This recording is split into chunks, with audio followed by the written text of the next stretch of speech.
Hotel Sawai Malhar अस्सल मराठमोळं banquet hall AC non AC Mumbai Nashik महामार्ग खातुली येथील सुप्रसिद्ध हॉटेल जेवणाची उत्तम चव आणि स्वच्छतेमध्ये अग्रेसर असलेले शहापूर तालुक्यातील एकमेव ठिकाण हॉटेल सवाई मल्हार आणि सवाई बँक्वेट हॉल। चवीचा शोध इथे संपतो। ये जो जनजाति समाज है, अगर आप खुद का इतिहास ढूंढेंगे, जितना पीछे जाएंगे, जाते जाते एक समय में आपका पूर्वज कोई ना कोई जनजाति ही मिलेगा। भारत पर जितने सारे आक्रांत आए, उन सभी ने उन जनजाति समूह को नष्ट करने का, उसको ध्वस्त करने का ही काम किया। आप मराठी हैं और मराठी होकर के आपके बच्चे को मराठी मीडियम में नहीं पढ़ाएंगे। नमस्कार, मी संजय भालेराव शहापूर गजालीत आपले स्वागत आहे। Bhimrao Pradhan college of arts science and commerce, साथ में department of archaeology, university of Mumbai,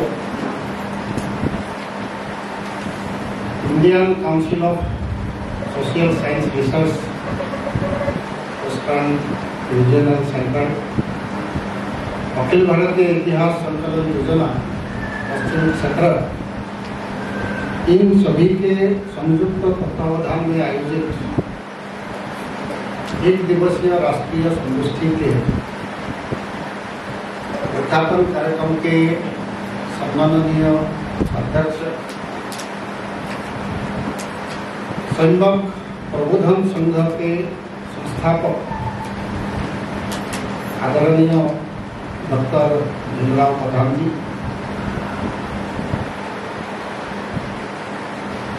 इस कार्यक्रम के उद्घाटक प्रोफेसर रविकांत जी, इतिहास संकलन योजना के पश्चिम क्षेत्र के संगठन सचिव डॉक्टर राधाकृष्ण जोशी जी, महाराष्ट्र शासन के डेप्यूटी कलेक्टर और एक अच्छे लेखक और गवेषक रिसर्चर, सामान्यतः जो एडमिनिस्ट्रेशन में रहता है ऐसा लोग कम देखने को मिलता है। तो जो बंजारा समाज से आते हैं और अभी कुछ देर पहले एक पुस्तक आप सभी को दिखाया मनो की, तो साल का साल आते समय मुझे आने का सौभाग्य मिला। उसका मैंने लास्ट पेज पढ़ा और पढ़ने का बाद आपको ऐसा लगेगा कि पुस्तक में पूरी पढ़ गया, क्योंकि वो ऐसा पुस्तक है जो पुस्तक आपका मन का जो अंदर छिपे हुए जो स्वाभिमान है उसको जागृत करने वाला है। उस प्रकार के आदरणीय जयराम आवाज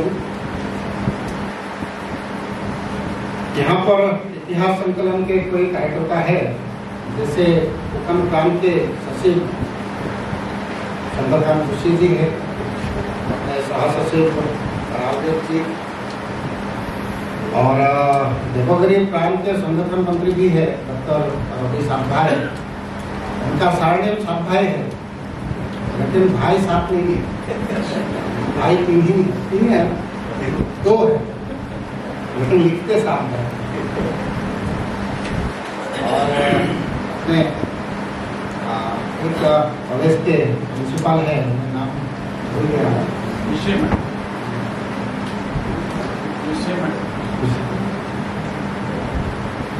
तो और सबसे महत्वपूर्ण, इसका नाम नहीं लूंगा तो मुझे बाद में जुर्माना भरना पड़ेगा, तो वो है डॉक्टर प्रकाश जी मसरा, जो यूनिवर्सिटी ऑफ मुंबई के इतिहास के अध्यापक है, लेकिन आर्कियोलॉजी डिपार्टमेंट के अभी इंचार्ज डायरेक्टर भी हैं और इस यूनिवर्सिटी का आप संयोजक भी हैं। तो और मेरे सामने बैठे हुए इतिहास को जानने के लिए आए, केवल जानने के लिए नहीं, अपने निजी जीवन में इतिहास विषय को उतार करके आगे में काम करने के लिए आत्मीय भैया बहन, ये एक केवल एकेडमिक डिस्कशन ही नहीं है। एकेडमिक डिस्कशन से कुछ बातें हम सबको मिलना चाहिए, तो इसलिए दोनों तरफ से होंगे। यहाँ पर उद्घाटन सत्र के बाद कुछ टेक्निकल सत्र भी होंगे, अलग अलग जितने सारे पार्टिसिपेंट्स आए हैं वहाँ पर पेपर प्रेजेंट भी करेंगे और कुछ बाद में निष्कर्ष भी होगा। तो मैं अभी जो बात कहने जा रहा हूँ ये इस विषय के साथ भी है और कुछ इस विषय से पूरा संपर्क भी रखता है। यहाँ पर एम्पावरिंग ट्राइब्स एंड वुमेन ये शब्द का प्रयोग किया है, लेकिन ट्राइब जो शब्द है ये भारतीय शब्द नहीं है।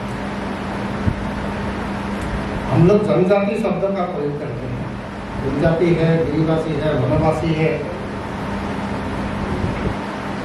तो ट्राइब शब्द का प्रयोग किसने किया? ये पाश्चात्य अवधारणा है और अभी इतना 200 साल विदेशी शासन में रहने के बाद उसके पहले का कालखंड तो और ज्यादा है, लेकिन खास करके 200 साल ब्रिटिश के शासन में जब रहे उन लोगों ने मैकॉले का जो शिक्षा पद्धति अपनाई और उसके बाद हमारे इतिहास के साथ इतना डिस्टॉर्शंस किया, उन सभी के कारण दरअसल ये विषय हमको लेना पड़ा। ये जो जनजाति है, मैं ट्राइब शब्द जितना हो सके मैं सोचता हूँ, ये जो जनजाति समाज है, अगर आप खुद का इतिहास ढूंढेंगे, जितना पीछे जाएंगे, जाते जाते एक समय में आपका पूर्वज कोई ना कोई जनजाति ही मिलेगा। यानी जो जनजाति समाज है वो हमारे पूर्वज है।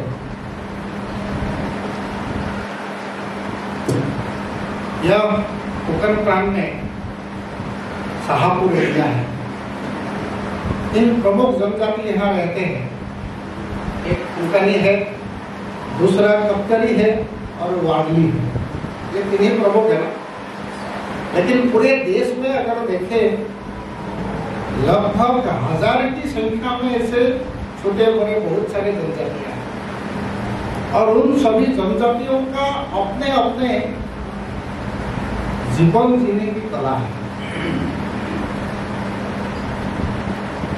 भारत पर जितने सारे आक्रांत आए उन सभी ने उन जनजातीय समूहों को नष्ट करने का, उसको ध्वस्त करने का ही काम किया। लेकिन हम सब हमारे उन पुरखों के प्रति हमेशा श्रद्धानत होना चाहिए कि उन्होंने कभी उन आक्रांतों के प्रति झुके नहीं, उनके सामने वो हमेशा जूझता रहा, कभी उन्होंने पराधीनता वो स्वीकार नहीं किया। उस कालखंड के लिए हुआ, लेकिन 2-4 साल बाद फिर उभर करके आते और उस आक्रांताओं के विरोध में लड़ जाते। अभी बोलते समय अपने पवार जी ने रानी दुर्गावती का नाम लिया। अभी अपने भारत सरकार ने एक दिन 15 नवंबर विशेष दिन घोषणा किया। क्या है उस दिन का महत्व? क्या है 15 नवंबर? वो जनजाति समाज को याद करने वाला एक दिन है, वो जनजाति गौरव दिवस है। भगवान बिरसा मुंडा के जयंती है और उस दिन को भारत सरकार अभी जनजातीय गौरव दिवस के रूप में संपूर्ण भारत में मनाना है, उस प्रकार का एक आग्रह किया। ये जो जनजाति है वो इतना बखूबी है। मैं एक जैकेट पहना हूँ,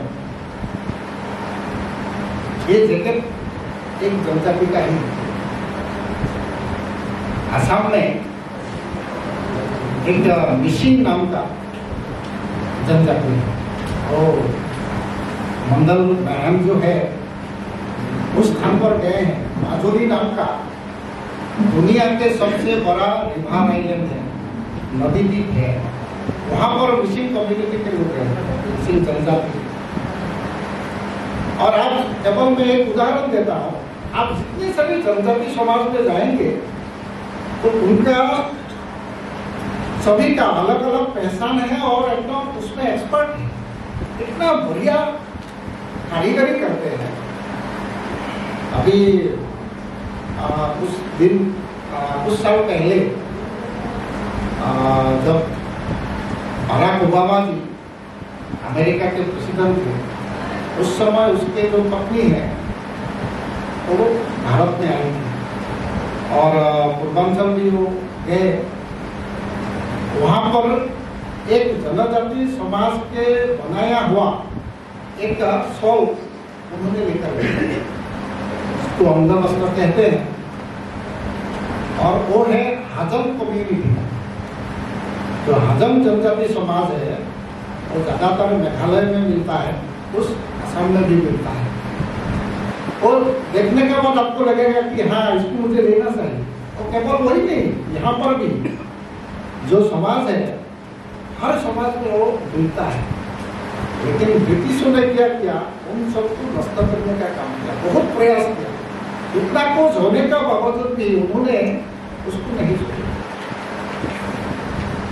लेकिन धीरे धीरे ये जो 200 साल का जो शिक्षा व्यवस्था है सभी वहाँ पर, लेकिन हम जितने सारे पाठ्य पुस्तक पढ़े किसी सिलेबस में उनके बारे में नहीं।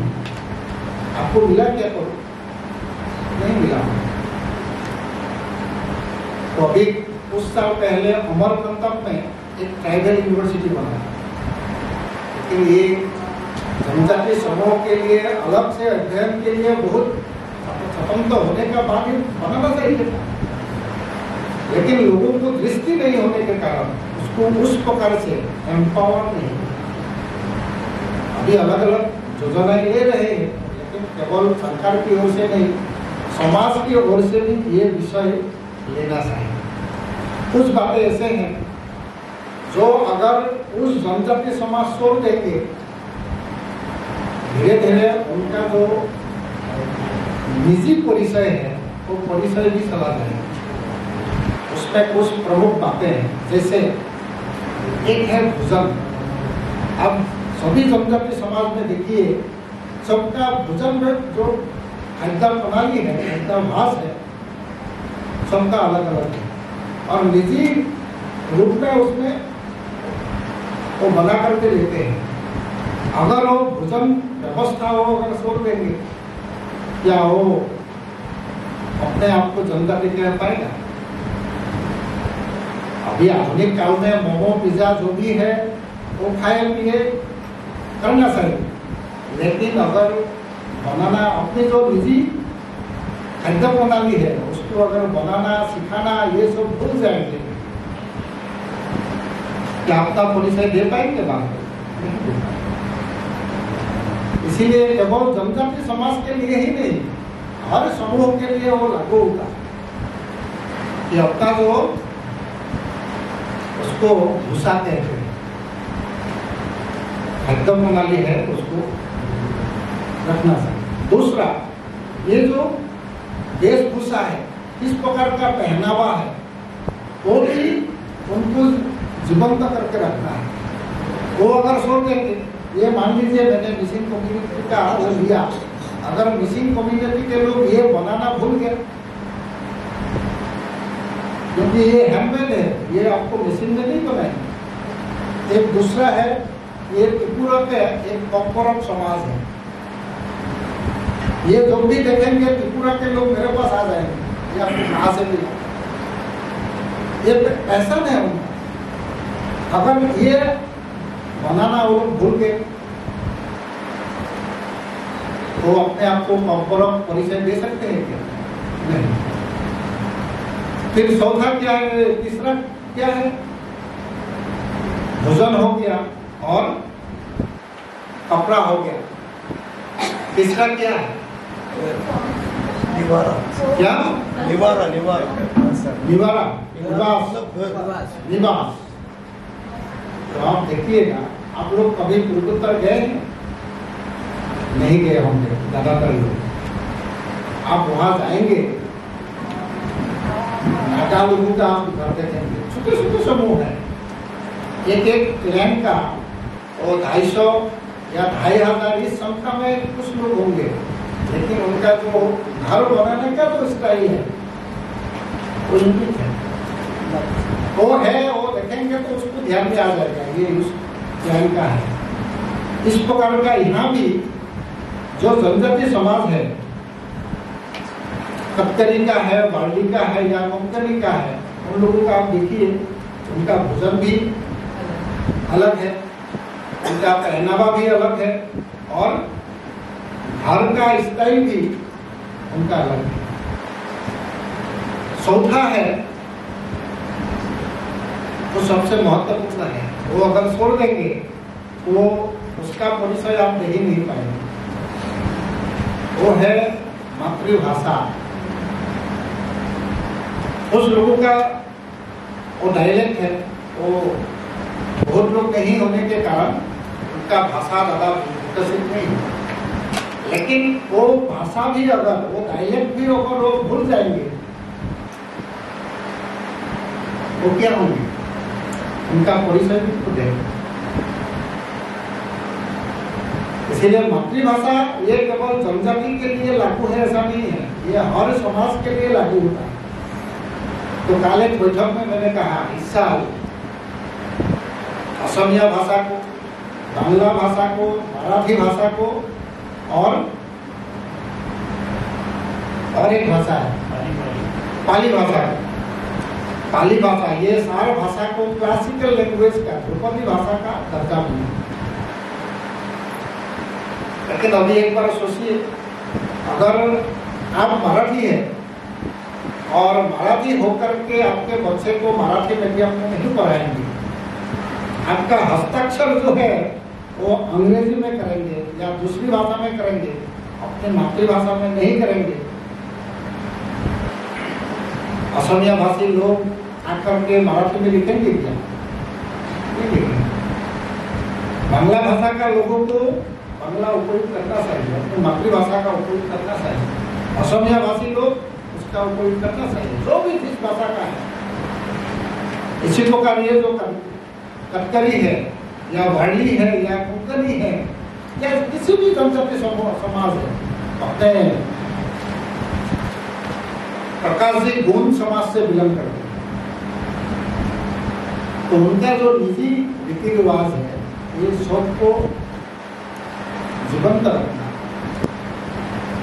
तभी ये जो एम्पावरमेंट का बात तभी हो पाएगा। अगर वो नहीं होगा तो आप किसकी एम्पावर करेंगे?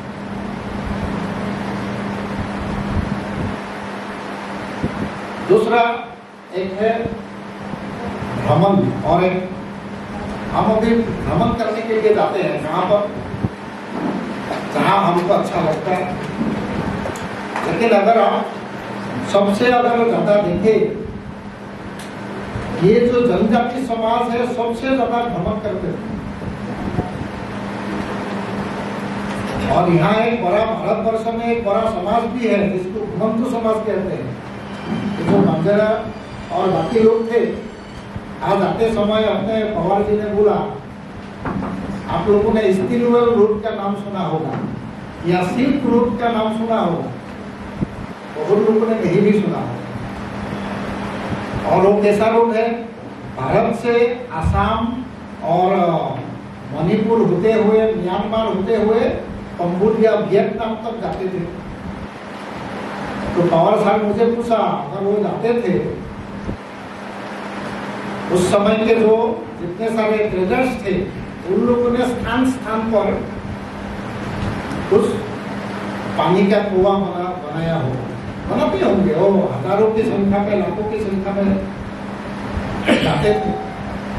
तो अब तक जितना उस हिसाब से हमने कभी देखा ही नहीं, वो हमको दृष्टि नहीं दिखती नहीं, क्योंकि हमने राजा महाराजाओं का वहाँ पुराने जितने सारे पॉन्ड्स है उसको देखने को मिला है, लेकिन ट्रेडर्स ने भी कुछ बनाया उस दृष्टि से हमने कभी देखा नहीं।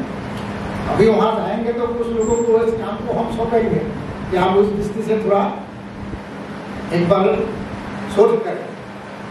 तो उस प्रकार की जो है इसके साथ और कुछ बातें तय है, जैसा महिलाओं के प्रति अपना दृष्टिकोण क्या है। ये केवल जनजाति समाज में ही नहीं, संपूर्ण समाज में महिलाओं के प्रति बहुत अच्छा दृष्टिकोण भारतीय समाज रखता था। मातृवत परदारेषु परदिव्येषु दुष्टवत आत्मवत सर्वभूतेषु यह पश्यति स पंडित। पंडित किसको कहते हैं? जो अपने पत्नी को छोड़ करके बाकी सभी को मातृ समझ दिखता है। दूसरा परदिव्येषु दुष्टवत, जिसकी अगर किसी का कोई संपद है, कोई सामान है, सुनो लोग इस प्रकार के उसको देखते हुए भी अपने मन में कोई लालच का भाव नहीं लेना, उसको जमीन पर पड़े हुए मिट्टी का एक टुकड़ा जैसा समझना, और हर व्यक्ति के अंदर आत्मवत सर्वभूतेषु, यानी मैं जैसे दूसरे से जिस प्रकार व्यवहार अपेक्षा करता हूँ उसी प्रकार मैं भी दूसरे को करूँ। उसका और मेरा जो अंदर आत्मा है दोनों एक है, समान है। उस प्रकार का भाव जिसके मन में है उसको ही पंडित कहते हैं। और ये जो शिक्षा है ये बच्चे को बचपन से सिखाते थे। और आश्चर्य की बात है ये जो जनजाति समाज जो सबसे पुराना समाज है, हमारा पूर्वज है, उसमें ये बात आज भी बहुत गहराई से उसका पालन करते हैं। ये जो पवार जी का जो पुस्तक है इसमें जो चरित्र दिखाया है उसमें लिखा है लास्ट में अकबर ने उसको विवाह करना था 12,000 और 24,000 दो बार आक्रमण किए। 12,000 के टोली को भी हराया और 24,000 के टोली को भी हराया, एक बेटी के लिए कि वो अपने पराया धर्म से नहीं जाना चाहती। जब वही बात है, वही है ना, इसको हम इस्लाम स्वीकार नहीं करें, चाहे अपना जो बंजारा समाज है वो मिट जाए, उसके लिए जो भी मूल्य चुकाना है हम चुकाएंगे। तो उस प्रकार का जो भाव है उससे ही अपना समाज बनता है। तो जनजाति समाज में ये जो भातृ के प्रति महिलाओं के प्रति देखने का जो दृष्टिकोण है वो बहुत अच्छा है, और उसको जिंदा रखना वो रखेंगे तो मन से जो एम्पावर होना चाहिए, केवल बाहर से मिले हमको सुविधाएं उनसे काम नहीं बनेगा। अगर वो आंतरिक दृष्टि है, वो दृष्टि रहेगी तो ही हम जो चाहे उसको हम जैसे भी किसी भी कीमत पर उसको हम ले सकते हैं, लेकिन आंतरिक रूप से वो सभी होना चाहिए। जनजाति समाज का और एक विशेष गुण है, सामान्यतः जंगल में रहते थे, गिरी में रहते थे, पहाड़ में, और ये करते समय पर्यावरण की दृष्टि उनका बहुत अच्छा है। पर्यावरण को स्वस्थ रखना, शुद्ध रखना, और केवल अपने लिए नहीं, आप जितने जनजाति समाज को देखें सब लोग केवल खुद के लिए नहीं सोचते, उनके घर में जो गौ माता है उसके लिए भी सोचते हैं, कुत्ता होगा, कोई बिल्ली होगी, जो भी है, पशु है, पक्षी है, सबके लिए सोच करके अपना निजा जो रहने का निवास व्यवस्था उसी ढंग से वो सजाते थे। और इसीलिए वृक्ष इस प्रकार के रोपण करते थे कि कभी ऑक्सीजन का कमी न हो। इसीलिए कुछ चीजों का साथ अपने पूर्वजों कुछ शब्द जुड़ दिए। संपर्क के लिए सबसे ज्यादा और अच्छा संपर्क माता और पुत्रों का ऐसा मानते हैं। माता है और पुत्र है, तो पुत्र यानी उसमें लड़की भी आते हैं, ऐसा नहीं है, इसमें लिंग भेद नहीं। तो उसमें हमारे पूर्वजों ने कुछ शब्द इस प्रकार से जुड़े, माता भूमि पुत्रो हम पृथ्वी। हम ये जो पृथ्वी है ये केवल जमीन का टुकड़ा नहीं है, ये हमारा माता है। जब माता शब्द जोड़ दिया तो उस पृथ्वी के हम सब पुत्र हैं। तो इसीलिए माता को देखने के, पृथ्वी पर देखने का जो दृष्टिकोण है वो उसके साथ हमको जोड़ देता है, एक नाता जोड़ता है। तो जनजाति समाज के बंधु भी उसी प्रकार सबको ये परिवेश या पर्यावरण को संरक्षण करने के लिए उसी प्रकार का कार्य करते।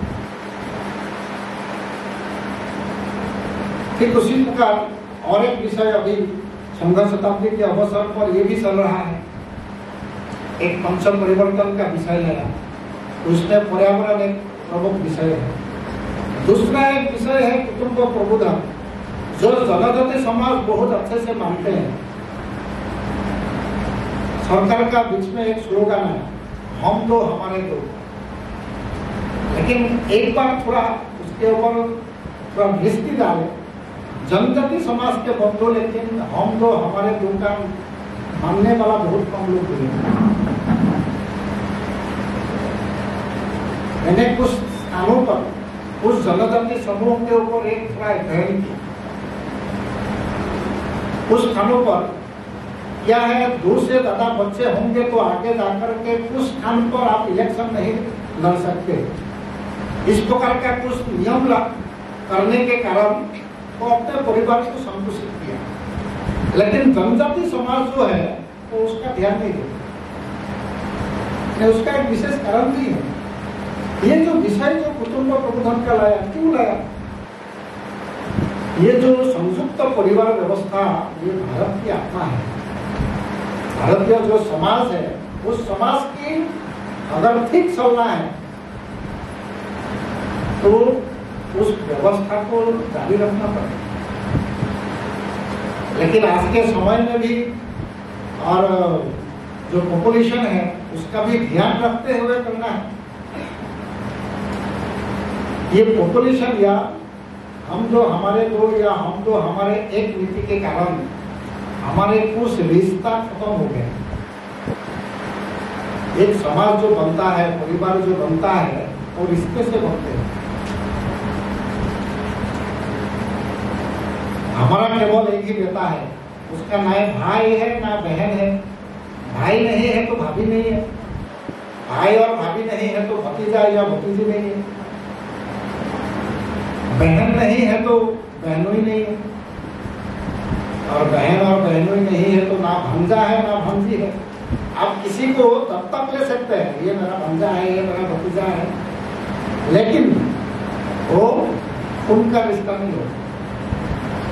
उसमें जो अपनापन होना चाहिए, ये अपनापन तभी होगा जब वो सहोदर हो।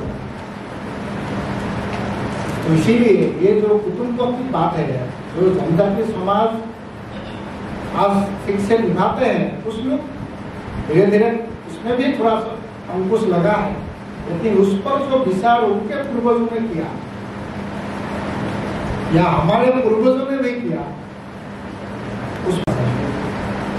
क्या वो चाहिए या नहीं चाहिए, एक बार अपने अपने परिवार में बैठ करके अगर सोचेंगे तो उसका उत्तर और उसका जो हल आप सबको खुद ही ढूंढ पाएंगे। फिर एक विषय आया, वो है सामाजिक समरसता। ये भी एम्पावरमेंट का बात है। हमने एक अंग्रेजी शिक्षा के गलत प्रभाव के कारण हम कुछ लोगों ने ऐसा सोच लिया हम बड़े हो गए, हम उनसे इतने बड़े हो गए कि हम जिनके साथ हम बचपन मिल करके खेलता कूदता करता था, उन सबको अपने मन से हम लोगों ने दूरी कर दी। और वो जनजाति समाज से है, इसीलिए हम उसको एक कोने में रख करके और हम खुद को मन ही मन उससे सोचने लगे कि हम बहुत ऊपर के हो गए। ये एकदम सरासर गलत बात है और जानबूझ करके अंग्रेज इतिहासकारों ने हमारे मन में दिया हुआ एक गलत सिद्धांत है। वो ये पॉलिसी क्यों लाया था? ये जनजाति है, ये अजनजाति है, ये पिछड़ा है, ये ऊपर के है। दरअसल अंग्रेज इतिहासकार सभी गुटों में बांटना चाहते थे। उनका एक ही नीति था, बांटो और राज करो, डिवाइड एंड रूल। और उसी के अनुसार उन्होंने सभी जितने सारे जनजाति बंधु पहले खुद को हिंदू कहते थे, उनको कहा नहीं तुम अपना अपना परिचय से जियो। हिंदू कहकर भी अपना परिचय दे सकते हैं, और अगर वो हिंदू बनकर रहेंगे तो ही वो अपना निजी परिचय भी जीवित रख पाएंगे। असम में कुछ स्थानों पर मैं गया जनजाति समूह के, आपको आश्चर्य होगा, उन्होंने केवल नाम रखा। मैंने बोला, उनको आग्रह किया कि आप इस जनजाति से, बोले हाँ, आप लोगों का तो खुद का उस गीत है, बोले हैं, आप कहिए। वो गा करके मुझे नहीं सुना, तो मैंने फिर पूछा, मैंने तो आपसे गलत कुछ कहा क्या? बोले नहीं। तो फिर आप क्यों नहीं गा रहे? बोले नहीं, आजकल हम नहीं गाते हैं। क्यों नहीं गाते हैं? बोले हम लोग साल्स में गाते हैं। वो लोग ईसाई हो गया, उन्होंने धर्म परिवर्तन, पंथ परिवर्तन कर लिया, और इसीलिए उनका जो खुद का रीति रिवाज था, खुद का गीत थे, वो धीरे धीरे वो भूलने। अगर वो जनजाति उनके खुद के रीति रिवाज भूल गए, उनके गीत गाना बाजना सब अगर भूल जाएंगे, तो वो क्या अपने आप को जनजाति कह पाएंगे? तो उसी प्रकार ये जो संरक्षण और संवर्धन सामाजिक समरसता की बात है, और अंग्रेजों ने इतना हमारे मन में भरे उसको फिर से, लेकिन हम सब एक ही समाज के हैं। हिंदुव सुधर सर्वे न हिंदू पतित भवे, मम दीक्षा हिंदू रक्षा, मम मंत्र समानता। ये जो मंत्र है, हम सबके साथ जब मिलकर के बोलेंगे तब एम्पावर होगा, और ये मन से आना चाहिए। हम केवल एक दिन बुलाया और उनको कोई कार्यक्रम करके कर दिया, वो एक दिन का कोई कार्यक्रम हो सकता है, लेकिन जब तक आप मन से उन सबके प्रति समानता का भाव नहीं विकसित करेंगे तो वो स्थायी नहीं होगा। वो स्थायित्व देने के लिए तो हमारा मन में जो अंग्रेज इतिहास का इस प्रकार का एक बीज जो मन में रोपण किया, उसको निकालना है। तो ये तीसरा विषय सामाजिक समरसता। चौथा है जो सबको करना चाहिए, जनजाति हो या अजनजाति, किसी भी वर्ग का हो, किसी भी श्रेणी का हो, किसी भी हो, व्यक्ति का हो, प्रोफेशन कोई भी हो, प्रोफेसर हो, डॉक्टर हो, इंजीनियर हो, किसान हो, जो भी प्रोफेशन हो, सबको वो मानना चाहिए। वो क्या है? वो है नागरिक कर्तव्य।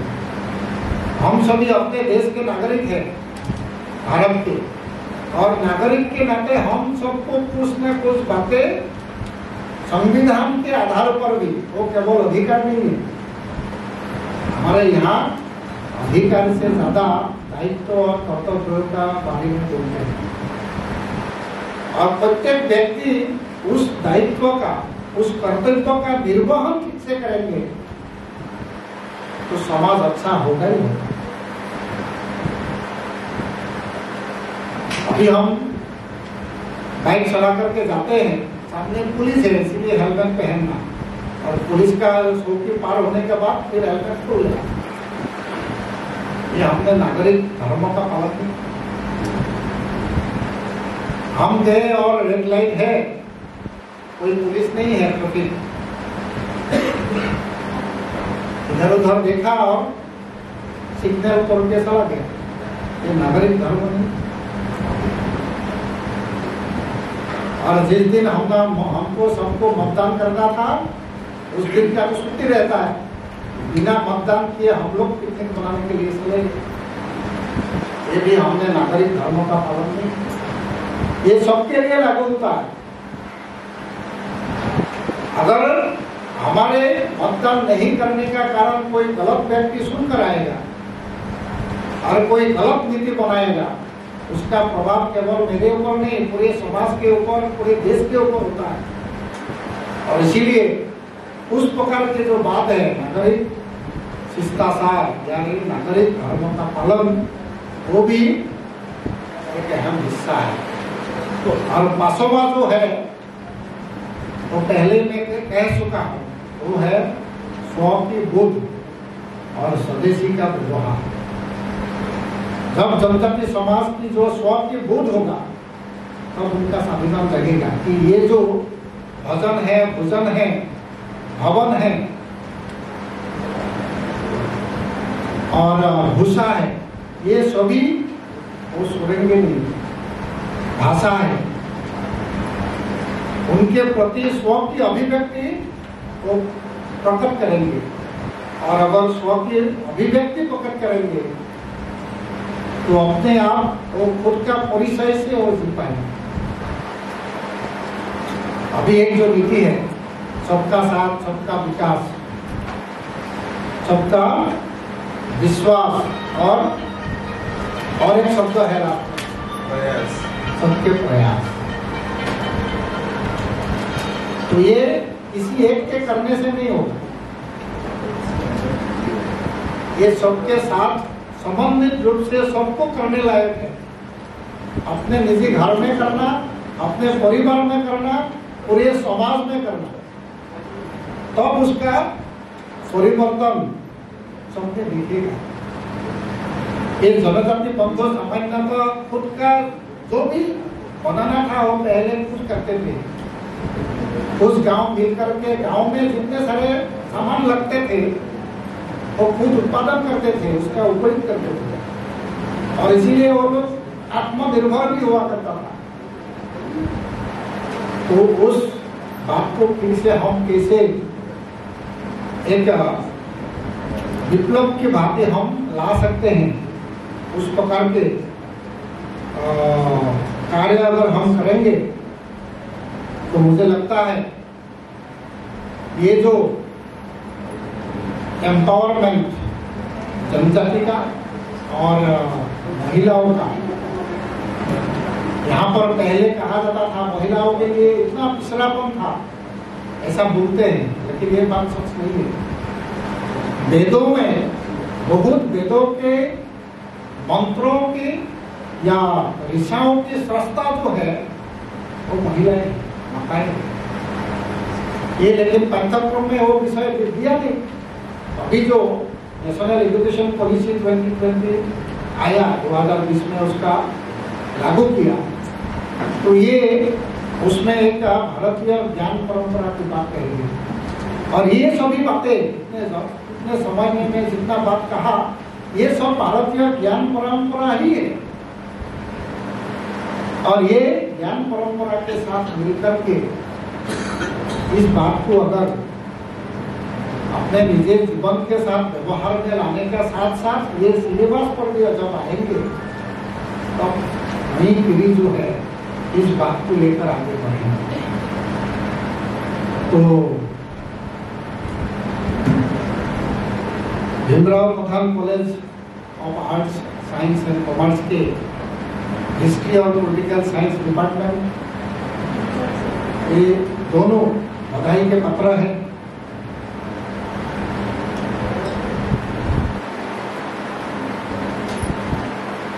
प्रकाश जी जो आर्कियोलॉजी डिपार्टमेंट के इंचार्ज डायरेक्टर है, इतिहास संकलन योजना पश्चिम क्षेत्र और Indian council of social science research western regional centre के सभी बंधुओं को धन्यवाद देते हुए, और ये जो पंच परिवर्तन का विषय आप सबके सामने मैंने रखा, साथ ही ये एक दिवसीय जो सेमिनार है एम्पावरिंग